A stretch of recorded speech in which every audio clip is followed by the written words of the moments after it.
গুৱাহাটী উত্তৰ গুৱাহাটী সংযোগী ৰ'পৱেৰ 90% কাম সম্পূৰ্ণ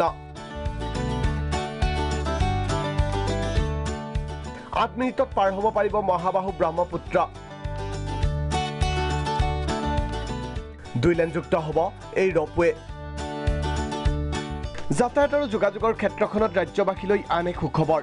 সম্পূৰ্ণ হোৱাৰ পথত গুৱাহাটী উত্তৰ গুৱাহাটী ৰ'পৱেৰ কাম ৰাজ্যখনৰ পৰ্যটন ক্ষেত্ৰখনত নতুন সংযোজন এই ৰ'পৱে হ'ব নদীৰ ওপৰত দেশৰ ভিতৰতে দীঘল ৰ'পৱে এবাৰত পাৰ হ'ব পাৰিব 30 জন যাত্ৰী গুৱাহাটীৰ পৰা পৰিচালনা হ'ব ৰ'পৱেৰ যাত্ৰা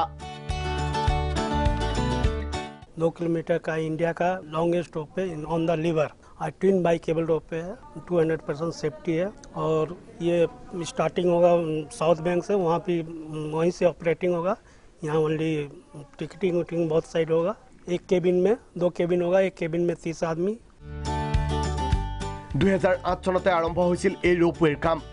কলকাতাৰ সমীৰ দামোদৰ ৰ'পৱেৰ কোম্পানীটোৱে নিৰ্মাণ কৰিছে এই 2 কিলোমিটাৰ দৈৰ্ঘ্যৰ ৰ'পৱে সুইজাৰলেণ্ডৰ সামগ্ৰীৰে নিৰ্মাণ কৰিছে এই ৰ'পৱে নিৰ্মাণৰ কাম সম্পূৰ্ণ হোৱাৰ পিছতে মুকলি হ'লেই ৰাজ্যত যোগাযোগৰ ক্ষেত্ৰখনত সূচনা হ'ব নতুন দিগন্তৰ